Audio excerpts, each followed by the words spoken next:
¿Cómo les va a todos? Bienvenidos a una nueva edición especial de Hipertexto 23. Hoy estamos muy contentos porque contamos con la presencia de un gran invitado del ámbito internacional, uno de los escritores más destacados de Colombia. Es un gusto tener a William Ospina con nosotros. Muchas gracias, William. Muchas gracias a ti. Bueno, que venís a presentar un libro, El año del verano que nunca llegó. Ya vamos a hablar detenidamente de qué se trata. Es una historia muy interesante, pero, y quería empezar por ahí, que tiene mucho que ver con Buenos Aires, ¿no? Y tal como cuenta el libro, que la idea de la novela surge precisamente en Buenos Aires. Sí, bueno, pues esta es la ciudad donde me obsesioné con esa idea hace como 5 años ya y siempre me pregunté cuál era la causa por la cual precisamente aquí se me había ocurrido y creo haber encontrado una de las razones, pero bueno, deben haber muchas otras por allí escondidas. ¿Y cuál es esa razón? Bueno, después averigüé que los Byron sí habían tenido que ver con la Argentina y con Buenos Aires. Yo pensaba inicialmente que Lord Byron, una novela que gira sobre Byron y sobre el nacimiento de unos monstruos en Ginebra, era extraño que se me ocurriera en el otro extremo del mundo.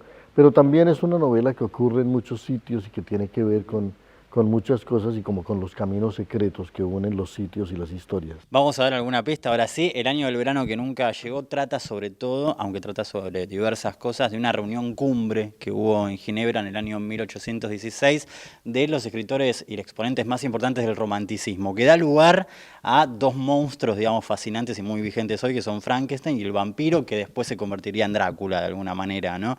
La idea se te ocurre en Buenos Aires, pero además ese año, 1816, es muy particular por un tema climático, diría, de la erupción de un volcán. ¿Cuándo te enteras de esa historia? Bueno, cuando yo me enteré que el encuentro de los poetas ingleses Byron y Shelley en Ginebra había coincidido con un momento en que literalmente se apagó el mundo y comenzaron 3 días de oscuridad sobre los Alpes suizos y comenzó un invierno inesperado a mitad de año, en pleno verano, cuando debía llegar el verano, y que fue ese el momento en que la imaginación de estos jóvenes, que eran unos adolescentes entonces, ¿Cuántos años tenían? concibió. Bueno, 18. Mary Shelley, que escribió Frankenstein, Sí. tenía 18 años en ese momento. Y Polidori, que escribió El vampiro, tenía 20. Y estaba Shelley, que tenía 22, y Byron, que tenía 25 o algo así. El romanticismo fue pues una fiebre de adolescencia, una fiebre de juventud, y, pero ellos encarnaron de la manera más nítida toda esa pasión romántica, toda esa libertad de los jóvenes de la época y esa fascinación también por los hechos de la imaginación, por la fantasía, por las criaturas mágicas, por el mundo gótico. Y todo eso ocurrió en esos días y a mí lo que me sorprendió es que la erupción de un volcán en el otro extremo del mundo hubiera tenido como una de sus consecuencias el nacimiento de unas pesadillas literarias en Occidente. O sea, justo coincide esos 3 días, ese fin de semana donde tuvo lugar esta reunión con la erupción de un volcán, ¿dónde? Bueno, en Indonesia En había hecho Indonesia. erupción Sí. meses atrás. Lo que pasa es que fue tan grande la nube Que que tuvo salió consecuencias durante varios de días. ese volcán que los monzones se fueron llevando toda la ceniza y el azufre del volcán y envolvieron el hemisferio norte de tal manera que cuando llegó el verano siguiente no pudieron pasar los rayos del sol, no pasó el calor y el mundo se enfrió. Y ni en Nueva Inglaterra, ni en la China, ni en Europa hubo verano, pues ha sido el invierno, el verano más frío de los últimos tiempos, y esa había sido la erupción volcánica más grande de los últimos 1000 años, y que haya tenido esos efectos no solamente sobre la vida de la gente, porque hubo muchos muertos y muchas catástrofes naturales, sino que haya tenido también efectos sobre la cultura y sobre la imaginación humana, era para mí muy llamativo. Y además en el momento nadie se podía explicar la verdadera causa de este... Nadie lo supo entonces, Claro. ni Byron, ni Shelley, ni Mary Shelley, ni nadie que vivió ese hecho en todo el hemisferio norte supo cuál era la causa. Alguien la había presentido, ya no vivía, Benjamin Franklin había dejado dicho que era posible asociar los fenómenos extraños del clima con la actividad volcánica, pero solo muchas décadas después se supo que era la erupción del volcán Tambora en Indonesia lo que había producido ese invierno, ese verano anormal. Bueno, vos lo haces, William, en el libro, ¿no? Que vas contando la historia estos partícipes de esta reunión cumbre, pero contanos, ya dijiste quiénes son, y ahora qué representaban en ese momento Lord Byron, Shelley, Mary Shelley. Contanos brevemente quiénes eran, para dar una idea cabal de lo que significó ese encuentro, que fue un encuentro de inspiración para escribir básicamente, ¿no? Y para crear. Sí, bueno, es una historia que tiene como muchas caras. Casi podría pensar uno como un gran hermano, ¿no? Un gran hermano de escritores, salvando la Bueno, diferencia. sí, fue algo como eso, se reunieron allí, no tenían propósitos literarios, ciertamente, se reunieron por azar. Byron llegaba con su médico Polidori por su lado, huyendo de una historia muy difícil en Inglaterra, porque Byron pues, era un personaje adorado por Inglaterra hasta el momento en que se supo que había tenido amores con su propia hermana Augusta y que había tenido una hija con Augusta. Eso rompió el matrimonio de Byron con Annabella Milbank Y le hacen la cruz en y Inglaterra. transformó la adoración que Inglaterra sentía por él en un odio tan impresionante que Byron tuvo que huir de Inglaterra y ya no pudo volver en vida allí. Aprovechó, como era muy rico, para irse a pasear por el continente y se dirigió a Suiza. Pensaba pasar un delicioso verano pues remando en el lago y escalando las primeras cumbres de los Alpes, y simultáneamente una chica que se había hecho amante de Byron poco antes de eso, A todo esto, claro, sí. Clara Claremont, Sí. que aprovechando la situación por la que Byron pasaba, lo había cortejado y lo había seducido, cosa que era muy difícil tratándose de Byron. Ella era hermana de Mary Wollstonecraft, ¿no? Y cuando vio que Byron se iba hacia el continente, convenció a Mary de que se fueran para Suiza ellos también, y Mary era la novia de Shelley, ¿no? Byron y Shelley eran los dos más altos poetas de Inglaterra, pero no se conocían. Y ellas hicieron que se conocieran cuando se encontraron en Suiza. Clara le dijo a Byron que andaba con el novio, con su hermana y con el novio. Byron estuvo a punto de prohibirle que le llevara su poetastro, pero cuando se enteró de que era Percy Shelley quien andaba con ellas, inmediatamente le dijo que lo llevara. Y justo en el momento en que Shelley llegó a la casa, en que se reunieron los cinco, cayó la noche sobre el mundo. Empezó el invierno más inesperado y estuvieron atrapados prácticamente en la casa durante varios días.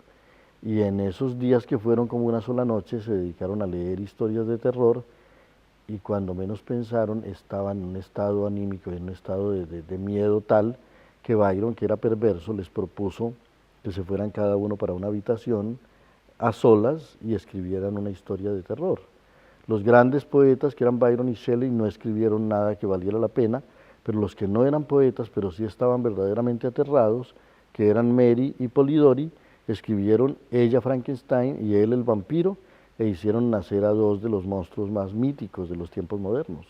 O sea que en ese sentido fue espontáneo, fue algo que surgió en el momento, a través de esta serie de circunstancias, digamos. Sí, yo siento que surgió en el momento, pero se venía gestando de mucho supuesto, antes. ¿no? Cuando uno Claro. mira la vida de Mary Shelley, uno sabe que eso iba hacia allá. La historia, su madre murió cuando ella nació, ella se pasó la infancia viendo su nombre escrito en una tumba, ¿no? Mary Wollstonecraft. Ella tenía relación con todo el gran mundo literario inglés, había oído a Coleridge leyendo la balada del viejo marinero en una reunión en su casa. Eran muy jóvenes, pero eran muy ilustrados y tenían una gran formación literaria, y lo que se presentó allí fueron las circunstancias que favorecieron el que todo eso cristalizara en unas leyendas cuya... Estalló el destino, digamos, pero que estaba más o menos dando Claro, vuelta por ahí. claro, y además venía la Ilustración, la Revolución Francesa, la era napoleónica, todas esas cosas convergieron allí, y fue Suiza el sitio donde se dieron cita a los astros para que surgieran estas leyendas. Ahora, yo había escuchado, había tenido idea de esta anécdota, ¿no? De esta gran reunión cumbre. La pregunta es, ¿hay algún documento histórico que dé cuenta de qué pasó exactamente esos días? ¿Dónde averiguaste vos ese tipo de Bueno, información? por todas partes. Esto en realidad es una novela que me tomó 5 años escribir, 4 años y pico escribir, porque yo andaba buscando datos, pero claro, yo no estaba tratando de hacer una monografía, no estaba dedicado a una investigación exhaustiva, estaba tratando de vivir estos hechos, ¿no? También con la... De hecho, viajaste, ¿no? fuiste viajando por todos Sí, lados. bueno, yo cuando se me ocurrió la historia en Buenos Aires, porque me enteré de los datos clave del encuentro de los poetas en Ginebra, de repente recordé que yo tenía una invitación para dar una conferencia en Ginebra 3 semanas después, y yo dije, bueno, entonces voy a poder conocer la casa donde ocurrió todo esto. Y la verdad es que la noche misma en que llegué a Ginebra, mm, hablé con la persona que nos invitaba a una cena y me dijo, la casa está a 5 minutos de aquí, podemos ir esta misma noche. Y la misma noche en que llegué estaba visitando Villa Diodati y eso contribuyó a que me ¿Cómo se llama obsesionara la con la casa? historia. Villa Diodati. ¿Y cómo es? Bueno, es una mansión ginebrina, no es la casa Usher, no es una casa siniestra ni nada parecido. Y también me pareció inquietante que no lo fuera porque una casa en la que nacieron dos monstruos la misma noche Es y, más siniestro que no lo sea, y digamos. más, claro, claro, a mí me pareció eso, pero es algo muy suizo, ¿no? Que allá Claro. no parece que ocurriera nada y en el fondo allá ha ocurrido todo, y es el país de Paracelso y es el país de donde Joyce escribió el Ulises, Y Borges ¿no? también está muy... Borges, al mismo tiempo en que Joyce escribía el Ulises, es posible que se hayan cruzado incluso por esas calles. Borges, un niño en bicicleta, y Joyce escribiendo su obra. Y bueno, Suiza ha sido capital de grandes revoluciones del espíritu, de grandes reformas religiosas y de grandes aventuras estéticas. Ahora, qué impresionante, me imagino cómo se habrá vuelto una obsesión para vos este tema, ¿no? Y que cada dato, lo contás en la novela, ¿no? Y cada dato que ibas encontrando iba generando muchísima expectativa, iba motorizando también la escritura del libro. Sí, y Es yo un estado que mismo, uno puede relacionar con la inspiración ese, ¿no? De la propia claro, investigación. yo mismo no sabía qué iba a pasar en el capítulo siguiente y espero que para el lector sea grato también eso, ¿no? Leer un capítulo pero no saber qué va a pasar después porque yo tenía que vivirlo para saberlo y a mí me gusta tanto la poesía como la narrativa en Sí. donde no es posible saber qué sigue, donde uno tiene que estar allí pendiente de lo que ocurra y donde se dé esa tensión narrativa que nace sobre todo del desconocimiento del hecho y de que todo lo gobierna no un esquema ni una teoría, sino la intuición, la conciencia de que ahí hay cosas, pero hay que encontrarlas para saber qué son. Ahora, William, es interesante porque aquellos que nos estén viendo se preguntarán cómo un escritor colombiano habla de europeos, ¿no? Ahora, lo interesante es que todo esto está relacionado a su vez con Bolívar, con la figura de Bolívar en relación con Lord Byron. Vos escribiste una biografía que se llama En busca de Bolívar, pero digo, esto me parece muy interesante, ese encuentro entre lo latinoamericano y lo europeo que no tienen por qué estar tan separados como algunos pretenden, ¿no? De hecho, hay muchas relaciones. No, claro, y yo he dedicado Uno mucho podría pensar que el tiempo, romanticismo relaciona inclusive, ¿no? claro, por supuesto, fue un momento en que los relojes estaban sincronizados, tanto en los tiempos de la conquista estaban sincronizados los relojes de Europa y de América, como en los tiempos de la independencia. Y, y bueno, Bertrand Russell dejó escrito que el momento más alto del romanticismo europeo no había sido un poema, ni un lienzo, ni una sinfonía, sino la muerte de Byron en Missolonghi luchando por la libertad de Grecia. Byron, así como creó la leyenda del poeta maldito, también creó la leyenda del héroe romántico, ¿no? Del poeta que muere luchando por la libertad de un pueblo. Y eso convirtió a Byron en el gran héroe romántico de la historia de la Europa del siglo XIX. Sin embargo, Byron a su vez tenía su ídolo, su héroe romántico, y ese héroe romántico era Bolívar. Byron había hablado mucho de su intención de venir a sumarse a los ejércitos de Bolívar para luchar por la libertad de los pueblos de América. O sea, Lord Byron podría haber sido un revolucionario latinoamericano. Pudo haber sido un héroe de la independencia latinoamericana y lo único que lo impidió es que cuando ya los ejércitos latinoamericanos, los ejércitos colombianos, peruanos, argentinos, triunfaron en Junín y en Ayacucho, justo en ese momento cuando Byron quería venirse a luchar a las órdenes de Bolívar, comprendió que Bolívar había triunfado y estalló la insurrección griega contra los turcos, entonces Byron cambió de rumbo y se dirigió a Grecia y pocos meses después murió en los pantanos de Missolonghi.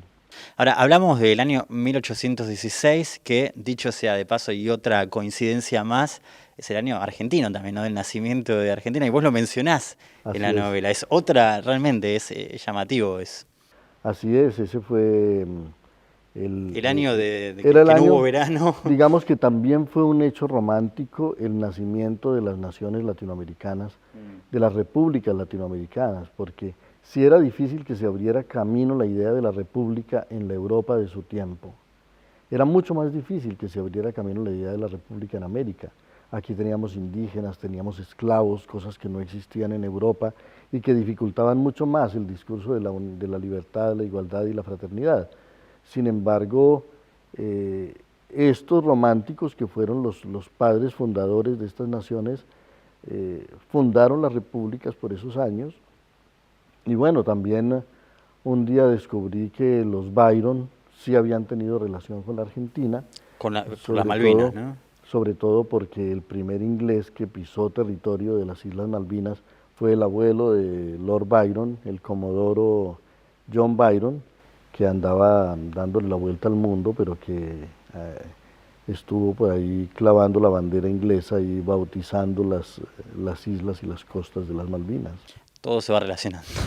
Bueno, para mí era eso, ¿no? Sobre todo la perplejidad de ver cómo un montón de historias que parecían totalmente separadas, independientes y aisladas, tenían sus hilos conductores y cómo en realidad todo parece estar conectado con todo.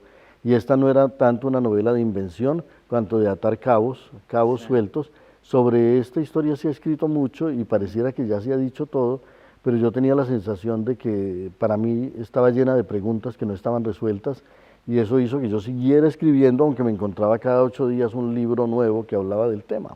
Una de esas preguntas que te haces es el lugar que hoy en estos días se le da al romanticismo y por otra parte al terror, ¿no? ¿Qué tipo de terror se maneja hoy en las series, en las historias, en las novelas? ¿Llegaste a alguna conclusión con respecto a eso? Estamos hablando del nacimiento de 2 obras cumbres del terror, aunque hay otros géneros también. Bueno, en lo fundamental solo hubo romanticismo donde había existido un racionalismo previo. Casi como una reacción, ¿no? Los países donde triunfó la razón, como el empirismo en Inglaterra, como el racionalismo en Alemania, como la ilustración en Francia, en esos países surgió un romanticismo. La razón pretendía haber explicado ya todas las cosas, ya la razón te dejaba cada cosa en su sitio, todo estaba claro, y los románticos sintieron que no era así, que aquí quedaban muchas cosas por explicar, y que era bueno que hubiera cosas que no tuvieran explicación. Entonces salieron a reivindicar todo aquello que la razón no podía explicar: la oscuridad, la noche, el terror, la muerte, las criaturas fantásticas, el sueño, la imaginación, la locura. Esos fueron los grandes temas de los románticos, y la pasión, por supuesto, y el ideal. Entonces el romanticismo se caracterizó sobre todo por reaccionar no contra la razón, porque ellos también eran muy racionales, sino contra la idea de que la razón era lo único que podía explicar el mundo y responder por él. Y yo siento que si alguna vigencia tienen los románticos hoy para nosotros, es que vivimos en una época que ha vuelto a ser tiranizada por la razón instrumental, y en donde ya no somos capaces de ver lo misterioso del mundo, ni lo divino del mundo, ni lo sagrado del mundo, sino que la naturaleza es una bodega de recursos y los ríos son fuentes de energía. ¿Y quién dirige esa razón? ¿Dónde estaría representada esa razón? Pues yo creo que fuerzas muy poderosas en el mundo hoy tratan solamente de sacarle provecho al mundo, pero no sienten gratitud por él ni respeto por él.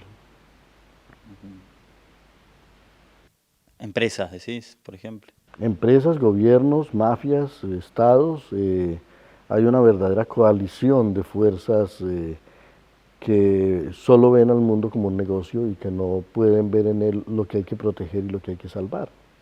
Cuando escribiste En busca de Bolívar, ¿encontraste algún dato, alguna reflexión que te hubiera generado otro tipo de perspectiva sobre la importancia de Bolívar? Bueno, para mí, más que escribir una biografía de Bolívar, que hay muchas y muy buenas, y han escrito bibliotecas enteras sobre él, yo quería detenerme en algunos momentos de la vida de Bolívar que me parecían especialmente significativos para mí y tal vez para esta época, y sobre todo quería bajar un poco a Bolívar como de su condición de mármol y de bronce, y verlo como un ser humano, ¿no? Como viajero, como enamorado, como bailarín, como poeta, como amigo. Sí. Y verlo en sus contradicciones y verlo en sus defectos también. Me parece que a un ser humano solo lo vemos completo si advertimos todas esas cosas, y la excesiva idealización que no ve en estos seres, sino unas estatuas y unas láminas republicanas, no les hace justicia. Y en ese sentido, ¿cuál fue el dato que más humano, que más te impresionó? Bueno, a mí me asombró la fuerza de voluntad de un hombre como Bolívar. No parecía posible todo lo que esos hombres hicieron, y particularmente él, Cuando uno recorre este continente en avión, uno dice, ¿cómo es posible que alguien haya podido recorrerlo a caballo? Cuando uno mira la cordillera de los Andes, desde Colombia hasta el Perú, hasta Bolivia, uno se dice, en estos tiempos, con los medios de transporte que tenemos hoy, muy poca gente hace estos viajes, ¿no? Y sin embargo ellos recorrieron el continente entero y no lo recorrieron, digamos, tomando fotografías, sino librando batallas en cada esquina y no solamente combatiendo con un ejército adversario muy poderoso, sino con la naturaleza misma, porque tal vez lo más indócil en este continente es la naturaleza. Y además el arte de la guerra, como lo llamaban antes, en Europa estaba inventado, ¿no? Napoleón seguía las huellas de Julio César y Julio César las huellas de los guerreros de la antigüedad, mientras que aquí a ellos les tocó inventar cómo hacer una guerra y cómo triunfar en una guerra en un continente de verdaderos desiertos, de verdaderas selvas y de verdaderas cordilleras y abismos tremendos. William Ospina, muchas gracias por haber estado en Hipertexto, un gusto. ¿No? Gracias a ti. Gracias también a ustedes por estar del otro lado, nos reencontramos la semana que viene.